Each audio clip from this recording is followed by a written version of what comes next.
This is truly an edgy dad fragrance.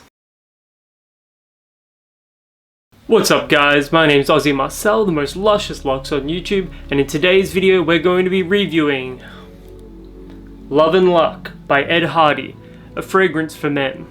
Before I start the review, I just want to add that your comments on my videos and your likes and your subscriptions, it absolutely doesn't go unnoticed. I appreciate every single comment. I try and reply to everything I possibly can. The likes don't go unnoticed. Nothing goes unnoticed, and I truly appreciate everything that you guys are doing here on my channel. So thank you so much. We all know Ed Hardy is a brand. It was super popular in the early to mid 2000s with edgy dads, bikers, and wannabe cool guys. You know, all you had to do was go down the street somewhere and you would see those, you know, gaudy tattoo designs on t-shirts and jumpers. And yeah, it basically got really old real fast. Nowadays, it's less popular of a brand, but you can still find their apparel and fragrances pretty readily, especially in like more urbanized areas like Melbourne and Sydney. It's still a common popular brand down those ways.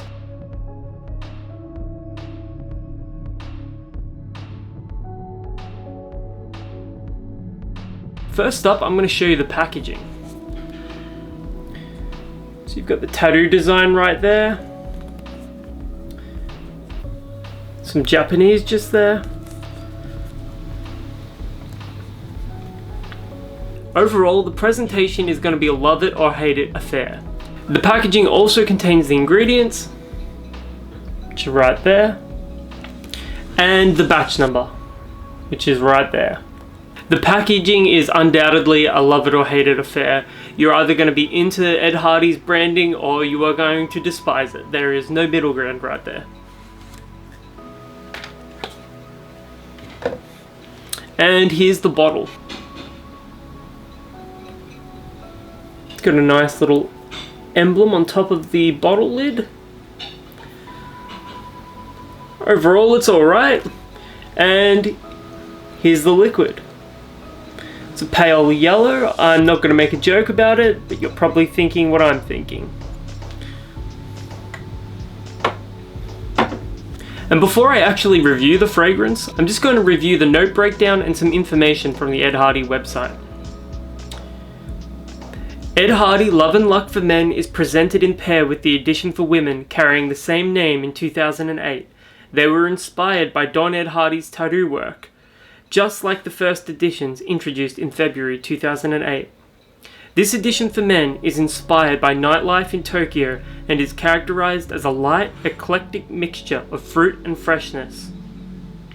The bottle is painted with card game motif and an inscription, "Love is a Game," and is created in cooperation with Olivia Guillotin. It opens with accords of citruses, which include bergamot, orange and mandarin, mixed with cardamom. The heart introduces aromas of absinthe, sage, cypress, violet, while the base notes are made of musk, cedar, dark vetiver, and agar wood, which is also oud. So now that we've got an idea of what to expect with the fragrance, let's apply some. 2 sprays should be more than enough.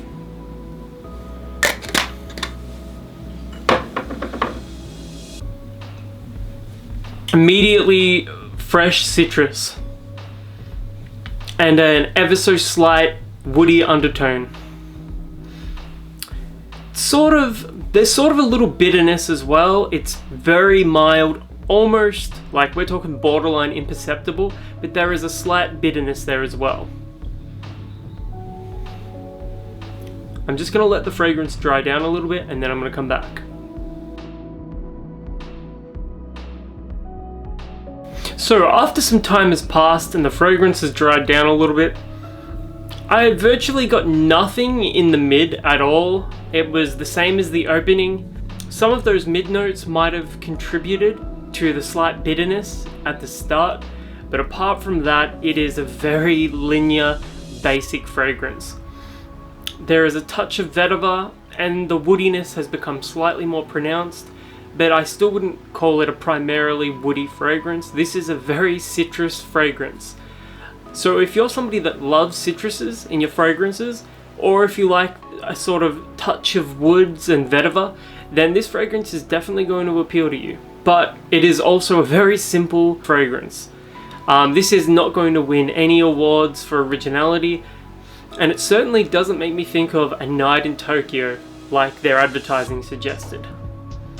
This is a citrus, fresh, slightly woody fragrance, and that's about it. You associate Ed Hardy as a brand with like edginess, you know, the tattoo world, tattoo culture, sort of fringe behavior. You know what I mean? You associate Ed Hardy with like bikers and tough guys, or wannabe tough guys really.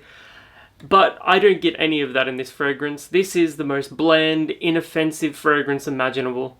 If you want to get a couple of cheap compliments, this is probably a good fragrance to wear because it's definitely hard to dislike, unless of course you dislike boring fragrances, in which case you are going to dislike this fragrance. It's by no means a bad fragrance, it is just average across the board. It is boring, it is inoffensive, it is mild. It doesn't project particularly well, the silage isn't particularly good, it's not strong, it's borderline weak. My partner said this is a pretty average fragrance as well. She just said it smelled like a boring men's fragrance. So take that for what it's worth. All in all, Love and Luck by Ed Hardy is a disappointing fragrance in that you would expect something with the Ed Hardy branding to be in your face. And this absolutely is not in your face. This is about as boring as it gets.